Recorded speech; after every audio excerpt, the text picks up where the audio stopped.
శ్రీ యూపల్లి కృష్ణారావు గారికి, సాంస్కృతిక బంధు సారిపల్లి కొండలరావు గారికి, ఈనాడు శత జయంతి ఉత్సవాలు జరుపుకుంటున్నటువంటి మా అమ్మ కృష్ణవేణి గారికి, నా సోదరి వారికి, అలాగే అనురాధ్ దేవి గారికి, సహజ నటి జయసుధ గారికి, చిన్నప్పుడు రౌడీ వేషాలు వేసేసేది చాలా రోజారమణి గారు, హీరోలందరినీ కూడా అదరగొట్టేసేది, పక్కన ఉన్న హీరోల్ని కూడా. అందరికీ అక్క కృష్ణకుమారి గారికి, అలాగే ఈ కార్యక్రమాన్ని చక్కగా నడిపిస్తున్నటువంటి ఆకృతి సుధాకర్ గారికి, కృష్ణవేణి గారికి, అందరికీ నా హృదయపూర్వక నమస్కారాలు. ఇది ఒక అరుదైన సంఘటన. తెలుగు చలనచిత్ర పరిశ్రమను జరుపుకున్నటువంటి ఒక అద్భుతమైన పండుగ ఇది. నాకు తెలిసినంత వరకు ఏ సినిమా హీరోయిన్ కూడా 100 సంవత్సరాలు శత జయంతి ఉత్సవాలు ఎవరు కూడా జరుపుకోవాలి. నాకు తెలిసి ఎవరైనా నాకు తెలియకుండా ఎవరైనా జరుపుకున్నారేమో కానీ నాకు తెలిసినంతలో ఎవరు ఇంతవరకు జరుపుకోవాలి. She the only lady. మనందరూ కూడా గర్వంగా చెప్పుకోవాలి. ఆవిడకి ఎంత జ్ఞాపక శక్తి అంటే ఎవరు అల్లా పలకరించినా కూడా గొంతు విని కూడా ఆవిడ గుర్తుపెట్టేస్తుంది, చక్కగా పలకరిస్తుంది. మరి ఆ రోజుల్లో ప్లేబ్యాక్ సింగర్స్ అనేవాడు ఉండేవారు కాదు. హీరోయిన్లు వాళ్ళ పాటలు వాళ్ళే పాడుకోవాలి. మరి అలాంటి చక్కటి గాయనిమణి కూడా ఆవిడ. హీరోయిన్గా బ్రహ్మాండమైన చేశారు, గాయనిగా ఎన్నో పాటలు పాడారు, నృత్య కళాకారిగా ఎన్నో పాటల్లో ఆయన నృత్యం చేశారు. అలాంటివి మహా నటి మరి మీర్జాపురం రాజా గారి సతీమణి ఆవిడ. శోభనాచల స్టూడియోస్ అని మద్రాసులో చాలా పెద్ద స్టూడియోస్ ఉండేవి. పట్టణం సెంటర్లో ఉండేది అది చాలా దాని ద్వారా అనేక సినిమాలు తీశారు. ఎన్టీ రామారావు గారు నటించిన మన దేశం ఆ చిత్రం నిర్మించింది కృష్ణవేణి గారి. ఎన్టీ రామారావు గారిని నటుడిని చేసింది కృష్ణవేణి గారి. అంతేకాదు ఎస్వి రంగారావు గారిని, ఘంటసాల గారిని, అలాగే ఇంకా చాలామందిని చేశారు. పేర్లు ఏమీ నాకు కరెక్ట్గా గుర్తులేదు. అలాంటి గొప్ప నటీమణి ఆవిడ. ఇవాళ రోజు నిజంగా సినిమా పరిశ్రమకు ఒక పండగగా చేసుకుంటున్నాం. ఈ పండగని ఆకృతి సుధాకర్ గారు చక్కగా ఆర్గనైజ్ చేసినందుకు వారికి, మరి మంత్రివర్యులు ఎంత బిజీగా ఉన్నా కూడా ఈరోజు ఈ కార్యక్రమం రావటం కూడా అదృష్టంగా భావిస్తున్నాం. మరి మొన్ననే మినిస్టర్గా అయ్యి ఈ రోజు తొలి పండగగా మీరు రావటం, అది కూడా ఇవాళ అక్కడేమో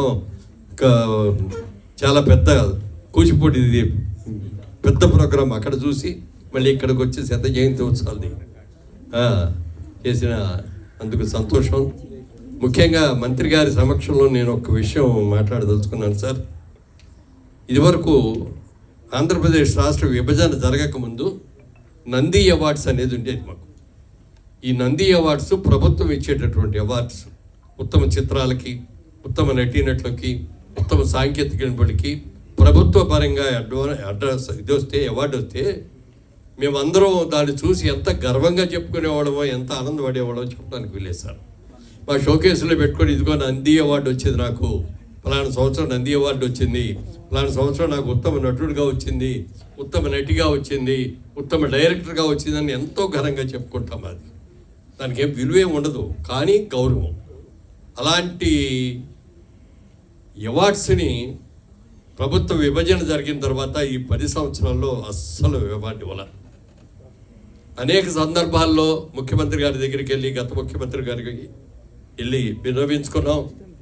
అయినా కూడా చూద్దాం తప్పకుండా అన్నారు. 2-3 మీటింగులు వేశారు. అప్పుడు సింహ అవార్డ్స్ ఏదో పెడదామని చెప్పి అనుకోవటం కూడా జరిగింది, కానీ అది జరగల. ఏ దేశంలో అయినా సరే ఆ రోజుల్లో, పాత రోజుల్లో రాజులు మహారాజులు ఉండగా కూడా కవుల్ని, కళాకారుల్ని, సంగీత కళాకారుల్ని, నృత్య కళాకారుల్ని అందరూ కూడా ఆ రాజులు గౌరవించేవారు. ఏ దేశంలో అయితే కళాకారులు గౌరవించబడతాడో ఆ దేశం సుభిక్షంగా ఉంటుందని చెప్పి అందరికీ నమ్మకం. అలాంటిది ఈ రోజున మన ప్రభుత్వం ఈ కళాకారులకు ఇచ్చేటటువంటి నంది అవార్డ్స్ అనే దాన్ని రాష్ట్ర విభజన జరగవచ్చేమో కానీ ఇక్కడ తెలుగు రాష్ట్రమే, అక్కడ తెలుగు రాష్ట్రమే. కాబట్టి ముఖ్యమంత్రి గారికి జూపల్లి కృష్ణారావు గారికి నా విన్నపం, సార్ ముఖ్యంగా దీని గురించి మీరు మీ మినిస్ట్రీలో క్యాబినెట్లో చర్చించి ఇమ్మీడియట్గా ఇది పెట్టాలి. ఎందుకంటే నంది ఫిల్మ్ అవార్డ్స్ని ఫిల్మ్ అవార్డ్స్, టీవీ అవార్డ్స్, రంగస్థల నాటకాల అవార్డ్స్ 3 కలిపి పెట్టి చేసామండి. ఎన్నో సంవత్సరాలు చేసాం. అది ఇప్పుడు ఆగిపోయింది. దయచేసి మీరు ముఖ్యమంత్రి గారితో మాట్లాడి, మీరు మాకు సాంస్కృతిక మంత్రివర్యులు కాబట్టి ఇది మీ బాధ్యతగా ఈ సభాముఖంగా చెప్తూ, మా కృష్ణవేణమ్మ గారి జయంతి ఉత్సవం రోజున నా విన్నపంగా మీరు స్వీకరించాలని, ఇది మీరు తొందరలో చేయాలని కోరుకుంటూ సెలవు తీసుకుంటాం. తప్పకుండా వాస్తవంగా నాకు బాధ కూడా అనిపిస్తూ ఉంది ఇటువంటి పరిస్థితి జరిగిందంటే. ఎందుకంటే ప్రాంతాలు విడిపోవచ్చు కానీ మనుషులు కలిసే ఉన్నాం, మనసులు కలిసే ఉన్నాయి.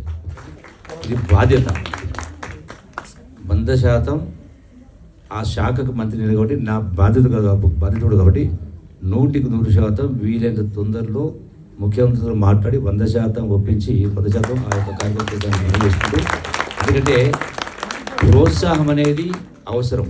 అది ఆటలైనా, పాటలైనా, నాటకాలైనా, రంగస్థలమైనా, సినిమాలైనా ఏదైనా అవసరం కాబట్టి 100%.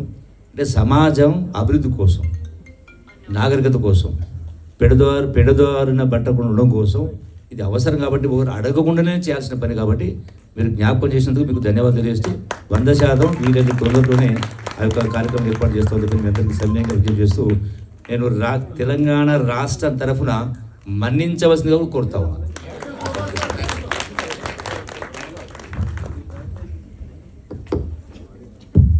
సహజ నటి